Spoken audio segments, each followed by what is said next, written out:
Hello everyone. Let's continue our discussion on describing the SPICE deck for the CMOS inverter. So we had described already the PMOS transistor in the last video. So this was the PMOS transistor and this was its respective connectivity information. So it lies between DGSS, so drain, gate, source and substrate. In the last video I had mentioned this as substrate and this as source. So just correcting over here, it's drain, gate, source and substrate. So your out terminal, your the drain terminal of your PMOS is connected to the out node. Okay, your gate terminal of your PMOS is connected to the in node. Okay, your PMOS transistor source and substrate are connected to VDDs respectively. Okay, and this is the description for it. It's a PMOS transistor. I'll come to where we get this PMOS name and all, and this is the channel width and channel length of the PMOS transistor. Okay, so moving on to the NMOS transistor. So we have we have this as the NMOS transistor, and it is connected between out, in, 0 0. So when you say we have given a name to it, it's called M2. Okay, and it is connected between out, in, 0 and 0. So drain, gate, source and substrate. So drain of your M2 is connected to out.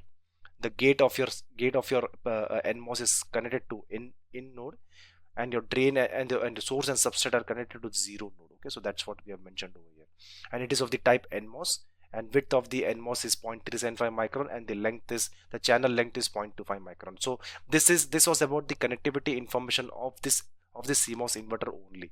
Now we need to describe the connectivity information for others as well. Okay, so let's look into the other components. The first one will look into the output load capacitor. So the output load capacitor is connected between the out node and the node 0, and its value is 10 femtofarads, and that's what is precisely described over here. Your C load, the name of the output load capacitor, is connected between out and 0, and the value of it is 10 femtofarads.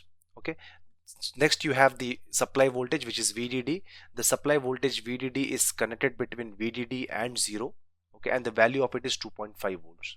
So that's a very simple description of your supply voltage. And similarly you have the input voltage, which is Vin, and Vin is connected between the in node and the node 0, and its value is 2.5 volts. Okay, so these were pretty simple compared to the NMOS and PMOS descriptions. So next we have to give some simulation commands.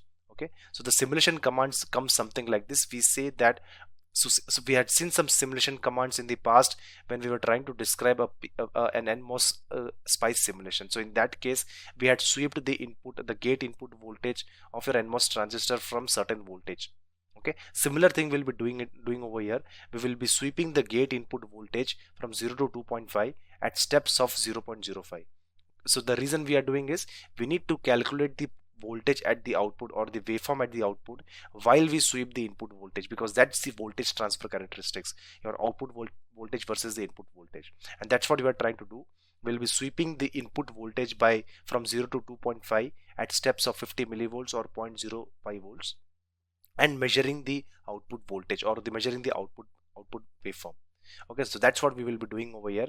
Then the final step is to describe the model file. So this is very important. If you see this particular model file, this is the one which has got the complete description of your NMOS and PMOS transistors. So all the technological parameters, all the parameters which is related to 250 nanometer technology node are all described in this model file. And I'll open this model file in a bit from now. So this is the file from which it takes all the descriptions of the NMOS and PMOS.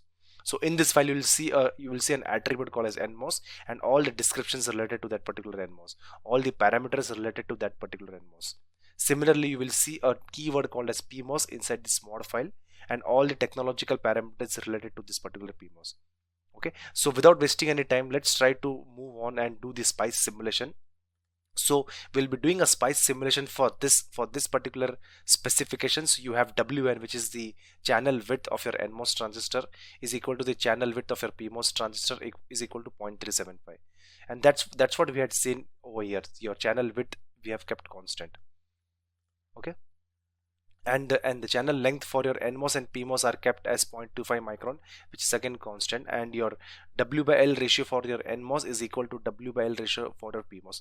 Ideally we expect W by L ratio of the PMOS to be slightly greater than W by L ratio of the NMOS, and I'll come to that, the reasons, and under what conditions do we need them to be same. There are various applications for both of them, and I'll show the applications as well. Okay, so we will do a spice simulation for this particular scenario, and I have the spice window open with me. So this is the spice window which is already open with me. We'll start with the model file. So let me show you the model file first. Okay, so this is your model file.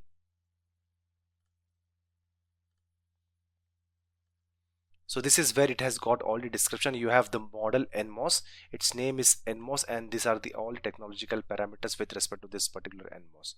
Similarly, we'll have something like PMOS also. So this is the dot model. This is the syntax of describing the PMOS technological parameters. So you have this PMOS, which is the transistor name, and this is the complete description of your PMOS transistor. So it will have all of the parameters that we described in our past videos. For example, it will have the oxide thickness, it will have the threshold voltage under zero substrate voltage, it will have all the coefficients k1, k2, k3. It will have basically, if you go through this file, I'll upload this file, you will have everything which is related to this particular PMOS and everything that we discussed in our past videos. Okay, so this was about the model file, and this is what we have included in our netlist description. Okay, so let's look into the netlist first. So we'll look into, this is the netlist.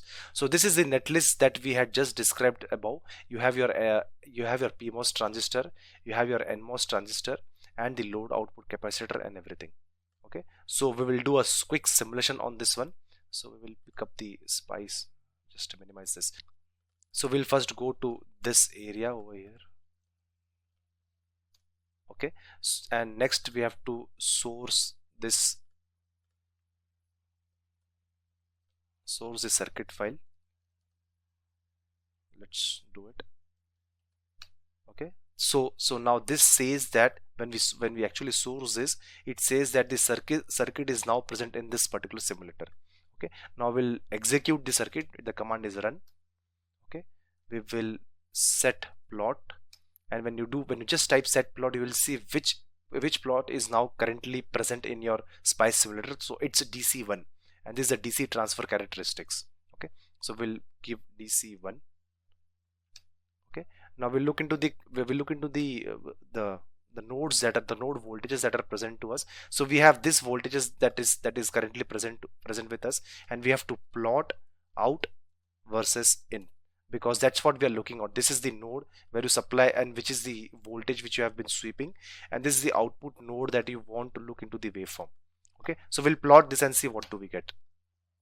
And this is what you get. You get a neat waveform or neat voltage transfer characteristics of the CMOS transistor, and this is the kind of waveform that we have been looking into.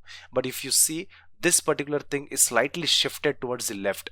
Okay, and I'll come to that why it is shifted towards the left. But if you see, this particular transfer characteristics closely represents what we described in the theory lectures.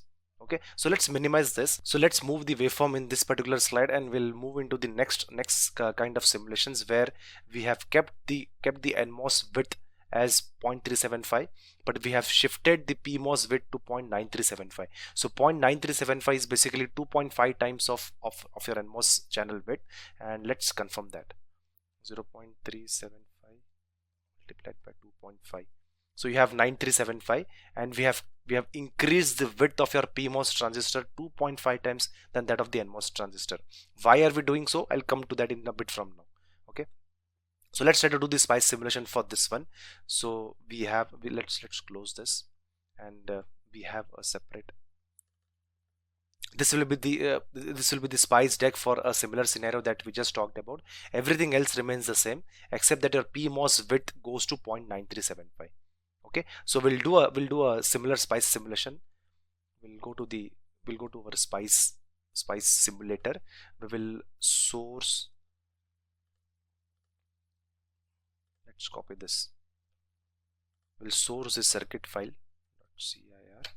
Okay, we'll execute this circuit now. We'll set plot. We'll see what is the new plot that is available. So these were the past plots that were available, and we plotted DC1 for your previous case, where your PMOS and NMOS width was same. Okay, in this case the current plot is DC2, and this is the case where your PMOS and NMOS transistor width vary by 2.5 times. So this is DC2. So let's set that plot. Okay, display. Let's look into what is available with us. So we have again the in node and the out node which is available. So let's plot them. Plot out versus in. And yes, this is what you get. Okay, so if you closely look into this waveform and the previous waveform, you will notice a difference over here.